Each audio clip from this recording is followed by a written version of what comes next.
गिरफ्तार गरेर ल्याइएको थियो। ल्याएर अहिले यति बेला रवि लामिछानेलाई जिल्ला प्रहरी परिसरकार काठमाडौँमा राखिएको छ भने अहिले यहाँ तपाईँ देख्न सक्नुहुन्छ सयौंको संख्यामा प्रहरी प्रशासन एकदम तैनात अवस्थामा छ भने एउटा अर्को डीएसपीलाई अन्तिम इच्छा के हो सोध भन्नुको कारण के हो? यो गृहमन्त्री प्रधानमन्त्रीले यसको जवाब दिनुपर्छ। उहाँ राष्ट्रिय स्वतन्त्र पार्टीका कार्यकर्ता हुनुहुन्छ र उहाँ अन्तिम इच्छा के छ भनेर पार्टी सभापति जुन प्रश्न सोधियो यदि रातारात यिनीहरूले यहाँ भित्र फाँसी दिन्छन् कि हामीलाई एकदमै त्रास छ। त्यस कारणले गर्दा त्यसपछि उनीहरूले चाहिँ यसलाई हालठोक हाल्ने हो कि के हो भनेर मुख छोडेर आमाको गाली दिएर त्यसपछि म गाडी लिएर उता गएँ। यति अभद्र एकजना साथीलाई पुरै लात्ती हान्दै टाउकोमा मुक्का हान्दै समाएर लिएर आएको छ। अन्तिम इच्छा कस्तो अवस्थामा सोधिन्छ त्यसको जवाफ पनि नेपाल प्रहरीले दियोस् भन्ने हामी चाहन्छौँ। सुतिरहेको ठाउँमा नुहाइरहेको ठाउँमा आफ्नो एउटा पर्सनल रुममा बसिरहेको ठाउँमा यसरी प्रहरी प्रशासनले दमन गरेर उठाएर ल्याइन्छ भने यो देशमा मानव अधिकार मरेकै हो त। त्यो डीएसपी एसपीलाई हामी उहाँलाई चढाउन चाहन्छौँ। उहाँले जे सोध्नु भएको उहाँलाई पर्दा पछाडि मात्र होइन पर्दा अगाडि राखेर त्यही क्वेसन गर्न चाहन्छौँ र यो सञ्चार माध्यमबाट पनि उहाँलाई त्यही भन्न चाहन्छौँ। यदि तपाईँले यसको सही उत्तर दिन सक्नु भएन भने तपाईँको जिम्मा बाले लिउन्, यी भ्रष्टाचार माफियाहरूले लिउन्। राजनीतिको भ्रष्टाचारीको एउटा समूह हो। यो समूहले नयाँ देश बनाउँछु भनेर आएको जागरुक शक्तिले जहिले पनि तलैमा टेकिराख्ने काम गरौँ। किन अब म रासपाका नेतालाई के भन्छु भने हामी पनि छोडिदिनु, हामी पनि नेतै कुरा गरेका। अब रासपाले पार्टीले यो व्यवस्थालाई नै धार बनाएर धेरै पटक हाम्रो पार्टी सभापतिमाथि प्रहार गरिरहेछ। यो प्रहार गर्ने कार्यक्रम चलि नै रहन्छ। यो व्यवस्थामा रह्यौँ भने हामी त्यो भएर अब चाहिँ हामी व्यवस्थाको विरुद्ध बोल्नुपर्छ। व्यवस्थाको विरुद्ध एकजुट भएर अब तपाईँहरू अवस्था सँगसँगै व्यवस्था पनि फेर्ने जनआन्दोलन रेडी फर रिभोल्युसन। हिजो पनि सभापतिले भन्नुभएको थियो रेडी फर रिभोल्युसन। हामी तयार भएर मैदानमा उभिएका छौँ। हामी कुनै पनि दिन नबनिकन कुनै पनि रात नबनिकन यो मैदान छोड्नेवाला छ। यो भन्दा त्यो भिडियो मसँग पनि छ। यो अन्तिम इच्छा कसले सोध्यो? यो उहाँ टेस्ट साहब हुनुहुन्छ, उहाँ टेस्ट साहब हुनुहुन्छ। उहाँले अन्तिम इच्छा के सोध भनेर लगाउनु भएको छ। र अहिले यहाँ पनि हाम्रो साथीहरूलाई कुटेको, मुक्का हानेको, लसार पसार गरेको भिडियो खिचेको भिडियो पनि पुलिसले एउटा साथीको मोबाइल खोसेर त्यसलाई डिलिट गरेर यो 87 खर्ब खाने तिम्रा पोल्टामा कहिलेसम्म लुकाउँछौ र एउटा रवि माथि तिमीले यसरी हमला गर्नु भनेको आम देशवासीहरूलाई रुवाउनु। अहिले भर्खरै म त एउटा भोलिको चैते दशैं भनेर एक ठाउँमा थिएँ। म भोलिको कार्यक्रमलाई प्रभावित पार्ने गरी आज नै यिनीहरूले यो फैसला गराएका छन् र यहाँ अदालतदेखि लिएर सम्पूर्ण राज्यका निकायहरू एक भएर यो जुन दुईटा टाउकेहरू छन् नि, यो त आज रवि लामिछानेको मात्र हो, भोलि आउने हाम्रा सन्ततिहरूको पनि भविष्य खोजिएको हो नि त। यसमा तपाईहरु प्रहरी प्रशासनलाई अगावै थाहा थियो। कुनै पनि दलका पार्टीका नेताहरूले पनि यो नसोच्दा हुन्छ कि आज रवि लामिछाने मात्रै हिरासतमा पर्यो भनेर नहाँस्दा हुन्छ। किनभने भोलि यो नीति त उनीहरूमाथि पनि त गुज्रिन्छ नि। त्यस कारणले गर्दाखेरि हरेक यिनीहरूले चाहिँ घाँटी निमोठेको एउटा रविलाई थुनेको होइन, हरेक चाहिँ विदेशीका 80 लाख युवाहरू, 80 लाख नेपाली र यो देशमा लगेका 3 करोड नेपालीको घाँटी निमोठेको यो अपराधी सरकारले। पूर्वाग्रही राखेर सरकार भ्रष्ट सरकारले त गर्यो, यो सरकार त मर्यो, यो सरकार त ढल्यो। भोलिदेखि हामी चरणबद्ध रूपमा एकदमै यो साँच्चैकै नागरिकको अवस्था परिवर्तन गर्नको निमित्त जुन पार्टी सभापतिमाथि जुन एउटा बदनियत राखेर आज एउटा फेरि पुनः गिरफ्तारी गरियो, 23 गतेको एउटा कार्यक्रमले सरकार डराएर आत्तिएर जुन किसिमको एउटा पूर्वाग्रह राखेर उहाँलाई गिरफ्तारी गरियो। तर यो देश विदेशमा रहेका शुभेच्छुकहरू हामी जब घरमा पुग्यौँ र पुलिसले पुरै घर घेरेको थियो, घर घेरिसकेपछि पुलिसले पुरै आतङ्कवादी शैलीमा पुरै हामीहरूलाई लडाएर माथि चढ्यो। हामीले पुरै भिडियो कैद गरेका छौँ र एकचोटि त्यो भिडियो कैद गरेका छौँ। बाहिर म त्यहीँ थियौँ। एकजना टिएस साहबले ल अन्तिम इच्छा के छ सोध्न पठाउनुहोस् भन्नुभयो। त्यसपछि हामीले टिएसपीसँग एकछिन प्रतिवाद गऱ्यौँ। तपाईँले अन्तिम इच्छा भनेर के भन्न खोज्नु भएको? 2 मिनेट 28 सेकेन्ड मैले यो भिडियो यिनीहरूलाई के छ भने रवि लामिछानेलाई कतिखेर आदेश गरेर पक्राउ पुर्जी या अदालतको आदेश चाहिँदैन, पुलिसले घरमा पुग्नु पर्यो भने यिनीहरूको मेन टार्गेट हो। त्यो भएर यिनीहरू त्यो तरिकाले घरमा पुगेर छन्। यो कार्यालयको परिसरभरि चाहे रूपन्देही पुरा होस् चाहे जिल्ला प्रहरी कार्य परिसर राखोस्, हामी रात त्यो छोड्नेवाला छैनौँ। 24 घण्टा पेरिफेरीमा बस्नेछौँ। तर उहाँलाई लागेको छ यो भोलि चैत्र 23 गतेको हाम्रो जनयात्राको विशाल सभालाई उहाँहरूले तोडमोड गर्नको निमित्त, प्रभाव पार्नको निमित्त उहाँले अन्तिम इच्छाको नाममा फेरि सुलीमा चढाउने जुन प्रयत्न गरेका छन्। यिनीहरू भन्छन् बार लोकतन्त्रलाई खतरा भनेर, तर यो लोकतन्त्र भनेको ओली तन्त्र र देउवा तन्त्र मात्रै हो। यिनीहरूले पार्टी सभापति राष्ट्रसभा सभापति रवि लामिछानेलाई काठमाडौँ परिषदमा ल्याइएको छ।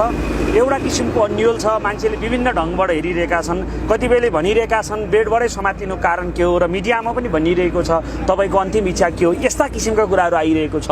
यद्यपि जे जस्तो आए तापनि सम्मानित अदालतको आदेशलाई म मान्दै म आफै गिरफ्तारी दिन्छु भनेको अवस्थामा प्रहरी जुन ढङ्गबाट प्रस्तुत भयो, यो चाहिँ एउटा राज्यले जिल्ला प्रहरी परिसर काठमाडौँमा छौँ र यो काठमाडौँको दृश्य हो र अहिले करिब 10 बजे रवि लामी छानेलाई हात्तीगौडा बुढा नीलकण्ठबाट जुन किसिमले आफ्नै निवासबाट गिरफ्तार गरेर ल्याइएको थियो, ल्याएर अहिले यति बेला रवि लामी छानेलाई जिल्ला प्रहरी परिसर काठमाडौँमा राखिएको छ भने अहिले यहाँ तपाईँ देख्न सक्नुहुन्छ सयौँको सङ्ख्यामा प्रहरी प्रशासन एकदम तैनाथ अवस्थामा छ भने अब हामीलाई जानकारी पाएअनुसार यति बेला अब रवि लामी छानेलाई अहिले भने अब मेडिकलको लागि हस्पिटल लाने तयारी भइरहेको कुरो जानकारी आएको छ र हामी यति बेला तपाईँलाई जिल्ला प्रहरी परिसर काठमाडौँबाट यो दृश्य देखाइरहेका छौँ। यति बेला राष्ट्रिय स्वतन्त्र पार्टीका सभापति रवि लामी छानेलाई हात्तीगौडा बुढा नीलकण्ठ निवासबाट यति बेला नेपाल प्रहरीले करिब 10 बजेतिर समाएर यति बेला जिल्ला प्रहरी परिसर काठमाडौँमा ल्याइएको छ भने अबको केही छिनमा नै रवि लामी छानेलाई यति बेला यहाँबाट मेडिकलको लागि हस्पिटल लाने तयारी भइरहेको छ। प्रत्यक्ष प्रसारण गरिरहेका छौँ र प्रहरी प्रशासनले यति बेला यहाँबाट समर्थकहरूलाई पन्छाइरहेको दृश्य तपाईँले देखिरहेका छौँ। समर्थकहरूलाई यहाँबाट हटाइरहेको दृश्य देखिरहेका छौँ। प्रहरी प्रशासन र समर्थक बीच यति बेला थोरै झडपको अवस्था पनि छ।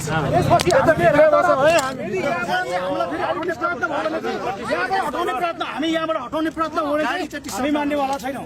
प्रशासनलाई हामी सहयोग गर्छौँ, तर यहाँबाट फेरि उता जानको निम्ति फेरि हामीलाई आग्रह गरियो भनेदेखि हामी चुप लाएर बस्नेवाला छैनौँ। त्यस कारणले गर्दा रातारात अन्तिम इच्छा के छ भनेर पार्टी सभापति जुन प्रश्न सोधियो, यदि रातारात यिनीहरूले यहाँभित्र फाँसी दिन्छन् कि हामीलाई एकदमै त्रास छ। त्यस कारणले गर्दा अदालतको सम्मान गर्दै प्रहरी प्रशासनको सम्मान गर्न चाहन्छौँ, तर रातारात प्रहरी परिसरमै सिद्धौछन् गर्ने ठुलो त्रास हामीलाई छ। त्यस कारणले गर्दा यो हजारौं साथीहरू हामी यो मैदान छोड्नेवाला छैनौँ। तपाईँले के भने प्रहरीहरूले? उहाँले हामीलाई सहयोग नै गर्नुभयो, राम्रै कुरा गर्नुभएको हो, तर पर जानुहोस् भन्नु। हामी एकदमै शान्तिपूर्ण रूपमा उहाँले लट्ठी र तपाईँको ब्यारेटहरू बोकेर फेरि हामीलाई चाहिँ यहाँ छेक्न खोजिराख्नु भएको छ, तर हामी एकदमै त्यो त्रसित बनाउन खोजिराख्नु भएको छ। हामी रातारात हामी सुत्त स्फूर्त आएका शुभेच्छुक साथीहरूको बिचमा एकदम द्वन्द्व बढाउन खोजिराख्नु भएको छ, तर हामी एकदमै शान्तिपूर्ण रूपमा बसिराख्दै गर्दाखेरि यदि पुनः फेरि हामीलाई फेरि यहाँ प्रहार गर्न खोजियो, यदि दबाउन खोजियो भनेदेखि अब यो प्रहरी परिसरभित्र भएका यी सयौं साथीहरू बिच चाहिँ चुप लाएर बस्नेवाला छैन। त्यसकारण हामी शान्तिपूर्ण रूपमा बस्छौँ, प्रशासनलाई सघाउने अदालतलाई सघाउन चाहन्छौँ, तर यस्तो किसिमको बदनियत र पूर्वाग्रही राखेर सरकार वर्ष सरकारले त गर्यो, यो सरकार त मर्यो, यो सरकार त ढल्यो। भोलिदेखि हामी चरणबद्ध रूपमा एकदमै यो साँच्चैकै नागरिकको अवस्था परिवर्तन गर्नको निमित्त जुन पार्टी सभापतिमाथि जुन एउटा बदनियत राखेर आज एउटा फेरि पुनः गिरफ्तारी गरियो, 23 गतेको एउटा कार्यक्रमले सरकार डराएर आत्तिएर जुन किसिमको एउटा पूर्वाग्रह राखेर उहाँलाई गिरफ्तारी गरियो, तर यो देश विदेशमा रहेका शुभेच्छुकहरू आदरणीय जनसमुदायहरू अब चुप लाएर बस्नेवाला छैनन्। यो गिरफ्तारीको विरुद्ध सशक्त जनआन्दोलन रेडी फर रिभोल्युसन, हिजो पनि सभापतिले भन्नुभएको थियो रेडी फर रिभोल्युसन, हामी तयार भएर मैदान घुमेका छौँ। हामी कुनै पनि दिन नबनिकन कुनै पनि रात नबनिकन यो मैदान छोड्नेवाला छैनौँ। पार्टी सभापति जाम जुन जेलमा लग्न खोजिएको छ हामी मान्नेवाला छैनौँ। साथीहरू गाडी निक्लिँदैछ, हेर्नु चाहिँ हामी गाडी पनि निक्लिने अवस्था हुन सक्छ। हामी त्यो गाडी पनि हेर्छौँ, आज नै लागेको बाटो लाउँदै मार्ने प्रयत्न गरी हामीलाई उसमा पठाइदिनुहोस् भनेर भनिसकेपछि हामी तुरन्त रविदाईको घरमा पुगेको थियौँ र पुरै हामी जाँदा खाली थियो। हामी जाँदा हामी पुरै त्यो हामीलाई लगाइदिन्छ। यहाँ नगरौँ, यहाँ दर्शकबिनमा जानकारी गरौँ, सडकमा प्रहरीले पठाएको छ, तर कुनै दुर्घटना भयो भने यही पत्रकारको कारण दुर्घटना भयो भनेर हामी माथि पनि मुद्दा लगाउन बेर छैन। मलाई यो भिडियो देखाउनुहोस् त। हामी जब घरमा पुग्यौँ र पुलिसले पुरै घर घेरेको थियो घर घेरिसकेपछि पुलिसले पुरै आतङ्क पारिसकेमा पुरै हामीहरूलाई लडाएर माथि चढ्यो हामीले पुरै भिडियो कैद गरेका छौँ र एकचोटि त्यो भिडियो कैद गरेका छौँ पब्लिकको अगाडिमा स्वतन्त्र पार्टीका सभापति रवि लामेछानेकै घरमा आउनुहुन्थ्यो ल यो दृश्य यहाँ राम्रोसँग सुन्नु होला उहाँले अन्तिम इच्छा के हो सुन भन्नुभएको क्यामेराहरू त्यसरी नगर्नुहोस् कि त तपाईँहरूले नै लिनुहोस् योभन्दा यो अन्तिम इच्छा कसले सोध्यो यो उहाँ डिएस साहब हुनुहुन्छ उहाँले अन्तिम इच्छा के हो 16 भनेर लगाउनु भएको छ एउटा अर्को डिएसपीलाई अन्तिम इच्छा के हो 16 भन्नुको कारण के हो यो गृहमन्त्री प्रधानमन्त्रीले यसको जवाब दिनुपर्छ उहाँ राष्ट्रिय स्वतन्त्र पार्टीका कार्यकर्ता हुनुहुन्छ र उहाँ राष्ट्रिय स्वतन्त्र पार्टीका सभापति रवि लामेछानेको घरमा हुनुहुन्थ्यो र उहाँले भिडियो खिच्नु भएको छ यो भिडियो देखाउँ हामीले एकछिन डिएसपी साहबले अन्तिम इच्छा सोध्नु भएको छ राष्ट्रिय अन्तिम इच्छा सोध्नुको कारण के हो अन्तिम इच्छाको अर्थ के हो कतातिर गइरहेको छ थाहा हुन सकेन किनभने हाम्रो दाइलाई यहाँ ल्याइसकेपछि हामी दाइको पछाडि आएको थियौँ दाइको केही सामान मेरो गाडीमा थियो म रवि दाइको भाइ हो दाइको सामान छ भन्दा हाल यो राडीको छोरोलाई हाल भनेर पुलिसले यसरी नै एकजना डिएसपी छन् सायद मैले उनको नाम चाहिँ हेर्न भ्याइन अनि अर्कोले चाहिँ यसको मापासी चेक गर भनेर मेरो मापासी चेक गरियो जब मापासी भेट्टाइएन त्यसपछि उनीहरूले चाहिँ यसलाई हालठोक हाल्ने हो कि के हो भनेर मुख छोडेर आमाको गाली दिएर त्यसपछि म गाडी लिएर उता गएँ पुलिसले यति अभद्र एकजना साथीलाई पुरै लात्ती हान्दै टाउकोमा मुक्का हान्दै समाएर लिएर आएको छ अरू साथीहरूलाई बाहिर परसम्म पुरै खेदेर यिनीहरूले अति नै पुलिसले यतिसम्म गर्यो कि यति निज घटिया तरिकाले चाहिँ आज हामीलाई चाहिँ हामी जनता नै होइन हामी चाहिँ यिनीहरूको लागि केही पनि होइन पशुको जस्तो व्यवहार गर्यो ठिक छ राज्यले नै यस्तो व्यवहार गर्नको लागि सरकारले नै यस्तो व्यवहार गर्नको लागि उहाँहरूलाई खटाएको हो भने त हाम्रो भन्ने केही पनि छैन तर हामी पनि एउटा साधारण जनता हौँ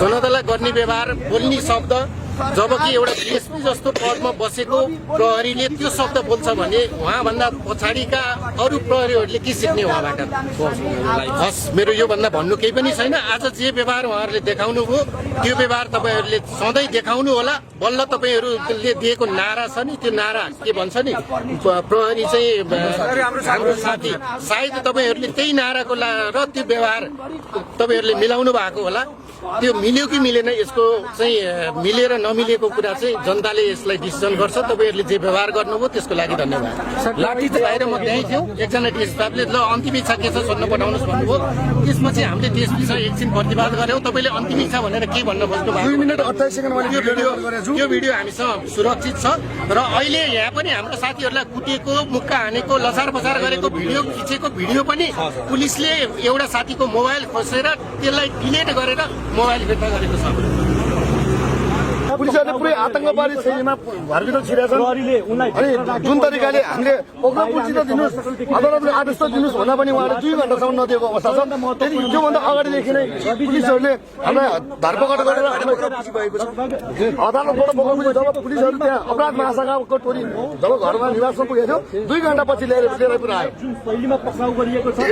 यिनीहरूलाई के छ भने रवि लामिछानेलाई कतिखेर आदेश गरेर पक्रापुर्ची या अदालतको आदेश चाहिँदैन पुलिसले घरमा पुग्नु पर्यो भने यिनीहरूको मेन टार्गेट हो त्यो भएर यिनीहरू त्यो तरिकाले घरमा पुगेका रहेछन्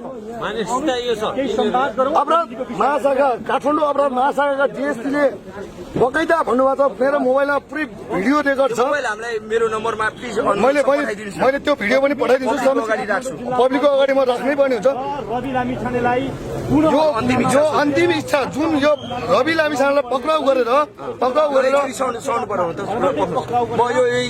समर्थकहरूको पनि हामीले उपस्थिति देखेका छैनौँ समर्थकहरू हुनुहुन्न सम्भवतः रोडको दुवै साइडतिर देखाउँ यति बेला मैले रोडको यो राइट साइड देखाइरहेको छु अर्कोतिर रोडको लेफ्ट साइड पनि देखाउँ थोरै बहुत 5-10जना हुनुहुन्छ होला शुभचिन्तकहरू तर त्यो किसिमको समर्थकहरूको यहाँ पारिवारिक संवादमा पनि थिएँ उहाँहरूसँगै र यो म एउटा के भन्छु भने यो देशमा मानव अधिकार छ कि छैन मानव अधिकारवादी कता हुनुहुन्छ यो रविलाई सकेको होइन यो साँच्चै भन्यो भने अदालतको बारेमा बोल्नु हुँदैन भनिन्छ तर साँच्चीकै अदालतले न्याय दिने हो भने त अन्याय गर्नेलाई चाहिँ अदालतले चाहिँ माफी नदिने हो नि त रविको कुनै पनि केसहरू प्रमाणित छैनन्।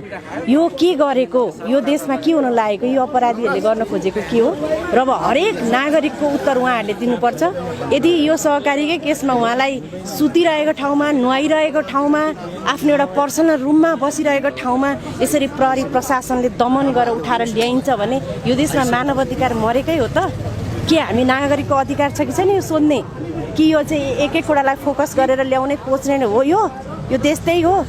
यो यी नालाहरूले गर्न खोजेको के हो? र स्वयं उहाँले भनिसक्नुभयो, जुन चाहिँ चितवनबाट उहाँलाई चाहिँ पोखरा लाँदाखेरि रातिको 2-3 बजे उठाएर एउटा सुतिरहेको मान्छेलाई राति उठाएर लगेको छ उहाँले भनिसक्नुभयो। मलाई त्यहाँ जे पनि हुनसक्थ्यो, मेरो परिवारलाई सम्पर्क पनि गरिएन, मलाई कुनै चाहिँ अरू मेरो चाहिँ कानुनी समन्वयन पनि गरिएन भनेर उहाँले पटक पटक भन्नुभएको छ। के गर्न खोजेको यो सरकारले? यो सरकार आफू फेलियर भयो, उसलाई त देशले मात्र होइन अन्तर्देशले इन्टरनेसनल लेभलबाट पनि करप्टेड हो, फेलियर हो, यो भ्रष्ट हो भनिरहेको छ नि। एउटा रविमाथि यति धेरै अब सरकारले चाहिँ नागरिकहरूलाई उत्तर दिन पर्यो। 87 खर्ब खोइ, यो 87 खर्ब खाने तिम्रा पोल्टामा कहिलेसम्म लुकाउँछौ? र एउटा रविमाथि तिमीले यसरी हमला गर्नु भनेको आम देशवासीहरूलाई रुवाउनु। अहिले भर्खरै म त एउटा भोलिको चैते दसैँ भनेर एक ठाउँमा थिएँ, म धेरै आमाहरू रुनु भएको छ। ल यी भ्रष्टहरूलाई समाएर लगोस् त कोही रुन्छ? सबै ताली बजाउँछन्, सबैले ताली बजाउँछन्। किन यो रविलाई चाहिँ समायो भन्दा आज देश रोइरहेको छ? देशका आमा बुवा दिदी बहिनी दाजुभाइ एउटा आशा थियो। र एउटा कुरा म के भन्न चाहन्छु भने यदि यो देशमा सुशासन र विधिको शासन छ भने यी भ्रष्टहरूले आफ्नो खाल्डो मात्र होइन, एउटा चाहिँ दियो चाहिँ निप्ने बेला भर गरेर उसले अचम्मको हरकत देखाउँछ भन्छन्। यो निप्ने बेलाको अवस्था यिनीहरूको भएको हो। त्यस कारणले यिनीहरूले एकदमै न्यू खोजेको अवस्था हो। नेपाली जनताले अब हरेक चाहिँ उनीहरूले उत्तर दिने हुनुपर्छ। एउटा चाहिँ साँच्चै राज्य भनेको अभिभावक हो। एउटा कुरा यहाँहरूलाई म प्रश्न पार्दैछु, म यहीँ हुर्के बढेर यहीँ पढेर यही देशमा केही गर्छु भने युवा हामी कुनै के को खोल ओढ्छन्, के तन्त्र ल्याउनका लागि पनि नेपाली जनतालाई नै बलि बनाउँछन्। के तन्त्र ल्याएर गणतन्त्र खोलेर उनीहरू चाहिँ बन्नलाई पनि फेरि नेपाली जनताकै छोराछोरीको रगत बगाउँछन्। फेरि केही गराउनु त भने नेपाली आज युवाहरूको हरेकको यिनीहरूले चाहिँ घाँटी निमोठेको, एउटा रविलाई थुनेको होइन, हरेक चाहिँ विदेशिएका 80 लाख युवाहरू, 80 लाख नेपाली र यो देशमा लगेका 3 करोड नेपालीको घाँटी निमोठेको यो अपराधी सरकार। यो कार्यालयको परिसर भने चाहे रूपन्देहीपुरा होस्, चाहे जिल्ला प्रहरी परिसर राखोस्, हामी रात त्यो छोड्नेवाला छैनौँ।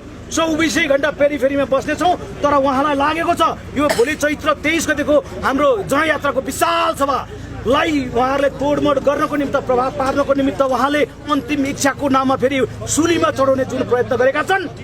अब त्यो एसपीलाई हामी उहाँलाई चढाउन चाहन्छौँ। उहाँले जे सोध्नु भएको उहाँलाई पर्दा पछाडि मात्र होइन, पर्दा अगाडि राखेर त्यही क्वेसन गर्न चाहन्छौँ र यो सञ्चार माध्यमबाट पनि उहाँलाई त्यही सोध्न चाहन्छौँ।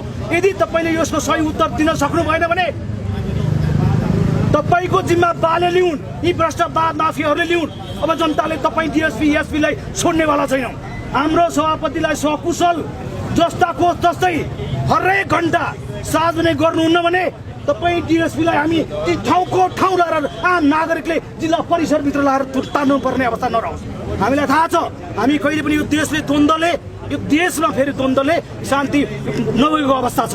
हामी त्यस्तो द्वन्द्व चाहँदैनौँ। शान्तिपूर्ण रूपमा एकदम भीषण रूपमा एउटा भोलि चैत्र एकदम ठुलो आन्दोलनको एउटा तयारी पनि हामी तयारीका छौँ। तर त्यसमा फेरि घुसपैठ गराएर अस्ति 15 गतेको जस्तो राजावादीको जस्तो आन्दोलनमा घुसपैठ गराएर ब्रह्मलुट गर्ने काम भयो भने अब शुभेच्छुकहरू हाम्रा साथीहरू देशैभरि रहनुभएका साथीहरू त्यस्ता बिजालन्त्य रहेछ भने हातपात नगरिदिनु होला। उहाँलाई प्रहरी प्रशासनको जिम्मा लगाइदिनु होला। कसैले हातपात नगरिदिनु होला। हामी शान्तिपूर्ण आन्दोलन गर्छौँ। त्यस्ता तपाईँको भिजिलान्तीहरू घुसपैठ भएर हाम्रा निरन्तरका एउटा जनयात्राका कार्यक्रमहरूमा उहाँले घुसपैठ गराउन सक्नुहुन्छ। हामी त्यसप्रति पनि सचेत हुँदै तर एसपीलाई यो डिएसपीहरूलाई त्यो प्रश्नको उत्तर चिरफार नभइन्जेलसम्म हामी यो मैदान छोड्नेवाला छैनौँ। यो घडीमा मैले हेरिरहेको छु राष्ट्रसभाका केन्द्रीय स्तरका नेताहरू कम देखिएको हो अथवा नेतामा चाहिँ आउनु भएको छैन यो कुरा पनि यसो हाम्रा केन्द्रीय स्तरका नेता अधिकांश नेताहरू चितवन प्रस्थान गरिसक्नु भएको छ। अधिकांश सबै नेताहरू त्यहाँ भइसक्नु भएको छ। केही नेताहरू बुढा नीलकण्ठमा पनि हुनुहुन्छ, हामीसँग सँगै पनि हुनुहुन्थ्यो। त्यस कारणले गर्दा हामीले अदालतलाई फेरि पनि तपाईँको मिडियाबाट फेरि के भन्न चाहन्छौँ भने अदालतप्रति हाम्रो गुनासो छैन, तर त्यो भन्दै गर्दा प्रतिशोध बदनियतको नाममा फेरि नयाँ फेरि तपाईँलाई उहाँलाई चाहिँ एउटा शीर्षक राखेर पूर्वपक्ष पठाउन प्रयत्न गरियो भने अब देशवासी र देश विदेशमा रहनुभएका आम शुभेच्छुकहरू अब चुप लगाएर बस्नेवाला छैनन्। राजनीतिको भ्रष्टाचारीको एउटा समूह हो। यो समूहले नयाँ देश बनाउँछु भनेर आएको जागरुक शक्तिलाई जहिले पनि तलैमा टेकिराख्ने काम गरौँ। किन अब म रासपाका नेतालाई के भन्छु भने हामी पनि छोडिदिनु, हामी पनि नेतै कुरा गरेका। अब रासपाले कि एक्लै आन्दोलन गरेर पार ल्याउनु पर्यो होइन भने यो व्यवस्था विरोधीको आन्दोलनमा सहकार्य गरेर जानुपर्छ। किनभने होल फर्स्ट हुन चाहना राख्ने मान्छेले होल फर्स्टको चाहना राखेर पढ्यो भने होल फर्स्ट हुन्छ, नभने सेकेन्ड हुन्छ। राजावादीको कुरै छैन। पश्चिम फर्केको एमाले र पूर्व फर्केको काङ्ग्रेस चाहिँ समस्या पर्दा मिल्ला हुने, रासपाले चाहिँ आन्दोलनकारीसँग अरू चाहिँ सहकार्य गर्न मिल्ने हामी जुनसुकै पनि आन्दोलनकारी यो व्यवस्था यो यदि व्यवस्था परिवर्तन नयाँ शक्ति ठाउँ नपाउने भइसकेपछि व्यवस्था परिवर्तन हामी लाग्नै पर्छ। ठाउँदिएका छैन, ठाउँ दिने के भ्रष्टाचार भोलि जेल पर्छन्। नयाँ जति पनि छन् नि यी नयाँ जबसम्म मिल्दैनन् र व्यवस्था परिवर्तन विरुद्ध सुरुको आन्दोलन भनेको व्यवस्था परिवर्तनको विरुद्ध हुनुपर्छ। अनि मात्रै हामी वैकल्पिक शक्तिहरू एक ठाउँमा हुनुपर्छ। एमाले र काङ्ग्रेस माओवादी मिल्छन् भनेदेखि राष्ट्रपालले चाहिँ अहिले आन्दोलनकारीले किन सहकार्य नगर्ने? के भन्नुहुन्छ दाइ? यता तपाईँहरूको पनि धारणा लिऊ, अलि अगाडि आइदिनुहोस्। यो व्यवस्था नै खराब छ। हामीले चाहिँ अब चाहिँ पार्टीले चाहिँ एउटा धारणा कस्तो गरिरहेको थियो भने व्यवस्था सही छ, व्यवस्थामा टेकेर जानुपर्छ भन्ने धारणा आजसम्मको थियो। तर पार्टीले यो व्यवस्थालाई नै धार बनाएर धेरै पटक हाम्रो पार्टी सभापतिमाथि प्रहार गरिरहेछ। यो प्रहार गर्ने कार्यक्रम चलि नै रहन्छ। यो व्यवस्थामा रह्यौँ भने हामी त्यो भएर अब चाहिँ हामी व्यवस्थाको विरुद्ध बोल्नुपर्छ। व्यवस्थाको विरुद्ध एकजुट भएर अब तपाईँहरू अवस्था सँगसँगै व्यवस्था पनि फेर्ने।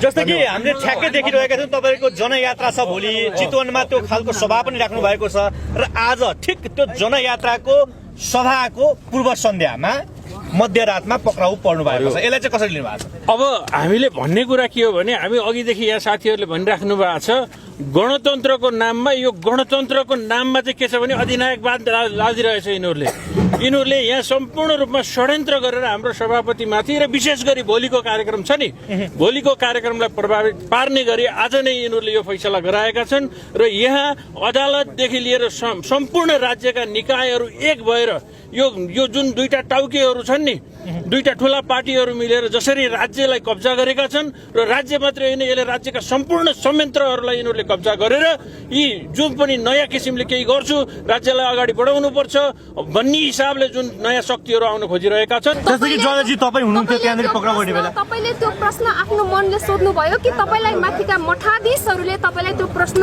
सोध्न बाध्य बनाएर पठाएको यसको जवाफ दिनुपर्छ र अन्तिम इच्छा कस्तो अवस्थामा सोधिन्छ त्यसको जवाफ पनि नेपाल प्रहरीले दियोस् भन्ने हामी तपाईँ पक्राउ गर्ने बेला त्यहाँ हुनुहुन्थ्यो उपस्थित? हामी थियौँ, हामी बाहिर गेट बाहिर थियौँ, भित्र चाहिँ शैली कस्तो थियो? प्रहरीको पक्राउ गर्ने बेलाको शैली कस्तो थियो? भित्र कोठाभित्रै गएर प्रवेश गरेरै निकालिएको भन्ने कुरा आएको छ, कपडा समेत मिलाउन दिएको छैन भन्ने कुरा आएको छ, के हो ठ्याक्कै भनिदिनुहोस् त? होइन, म त्यो पक्राउ गर्ने बेला अलिक ढिलो पुगेको थिएँ, तर त्यो सबै फुटेजहरू हेर्दाखेरि चाहिँ उहाँको बेडरुमबाटै बसेको ठाउँबाट प्रहरीले चाहिँ त्यो दाइको बेडको वरिपरि बसेर नै पक्राउ गरेको। सुत्न लागेकै व्यक्तिलाई पक्राउ गरेर ल्याइयो। अनि अर्को कुरा चाहिँ के हो भन्दाखेरि आज शुक्रबारको दिन आज फैसला लेखिएको कुरा 1 बजे नै थाहा थियो होइन, अदालत सबै परिसरलाई थाहा थियो, तर त्यो चाहिँ रवि लामी छानेज्यूलाई चाहिँ एकदमै ढिलो गरिकन थाहा दिएर अनि दिउँसो 3 बजेदेखि नै रवि दाइको घर वरिपरि प्रहरीहरू परिचालन गरेको भन्ने कुरा चाहिँ आएको छ।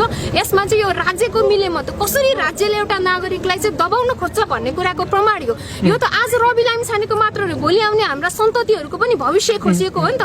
यसमा तपाईँ कुनै पनि दलका पार्टीका नेताहरूले पनि यो नसोच्दा हुन्छ कि आज रविलाई मिछाने मात्रै हिरासतमा पर्यो भनेर नहाँस्दा हुन्छ, किनभने भोलि यो नीति त उनीहरूमाथि पनि त गुज्रिन्छ नि। त्यस कारणले गर्दाखेरि आज हामी जुन एउटा लोकतन्त्रको अभ्यास भनेर हिँडिराखेका छौँ, यिनीहरू भन्छन् बार बार लोकतन्त्रलाई खतरा खतरा खतरा भनेर, तर यो लोकतन्त्र भनेको ओली तन्त्र र देउवातन्त्र मात्रै हो। यिनीहरूले माथि बेडरुममै पुगेको छ।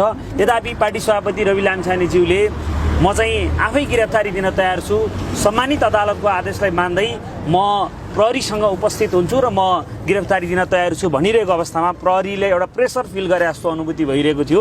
प्रहरी त्यहाँ पुगिरहँदा प्रहरीले पक्राउ पुर्जी नलगेको र मोबाइलमा छ भनेर भनिरहेको अवस्था थियो र मोबाइलमा देखाउन र हार्ड कपी नै पक्राउ पुर्जी ल्याउनको लागि रवि लामिछाने पक्ष रवि लामिछाने र वकिलहरूले भनिसकेपछि उहाँहरूले झन्डै 1 घन्टा 45 मिनट 1 घन्टा ढिला चाहिँ जुन तपाईँको पक्राउ पुर्जी पछि पार्टी सभापति राष्ट्रसभा सभापति रवि लामिछानेलाई अहिले काठमाडौँ परिषदमा ल्याइएको छ। एउटा किसिमको अन्यल छ, मान्छेले विभिन्न ढङ्गबाट हेरिरहेका छन्, कतिपयले भनिरहेका छन् बेडबाटै समातिनु कारण के हो र मिडियामा पनि भनिरहेको छ तपाईँको अन्तिम इच्छा के हो, यस्ता किसिमका कुराहरू आइरहेको छ। यद्यपि जे जस्तो आए तापनि सम्मानित अदालतको आदेशलाई म मान्दै म आफै गिरफ्तारी दिन्छु भनेको अवस्थामा प्रहरी जुन ढङ्गबाट प्रस्तुत भयो यो चाहिँ एउटा राज्यले प्रतिशोधको श्रृङ्खला पुनः कायम भएको छ। रवि लामिछानेमाथि पर्सामा मुद्दा दाखिला गर्न ढिला भइरहेको अवस्थामा सरकारी वकिल कार्यालयले ढिला गरिरहेको अवस्थामा जो उच्चमा जो निवेदन 73 लिएर गइएको थियो त्यो निवेदन उपर न्यायाधीशबाट एक किसिमको आदेश भएको छ। त्यो आदेशले थुनामै राखेर मुद्दालाई अगाडि बढाइएको छ। यसमा शङ्का उपशङ्का गर्ने प्रशस्त आधारहरू छन् किनकि भोलि चितवनमा एउटा ठुलो कार्यक्रम थियो, आमसभा थियो। त्यो सभामा सभापतिज्यूले समग्र विषय बोल्ने र आफ्नो मतदान क्षेत्र जो आफ्नो निर्वाचन क्षेत्रमा गर्न बोल्ने कार्यक्रम तयार गरिएको थियो, जुन जनयात्रा भनिएको थियो। जनयात्राको पूर्व सन्ध्यामा जुन ढङ्गबाट गतिविधि अगाडि बढाइएको छ, जुन ढङ्गबाट अदालतको आदेश आएको छ, यसलाई संयोग भन्ने या के भन्ने प्रश्न चिन्ह खडा भएको छ। यद्यपि सम्मानित अदालतको आदेशलाई स्वीकार गर्दै पार्टी सभापति रवि लामिछाने यतिखेर प्रहरीको हेरसाथमा हुनुहुन्छ।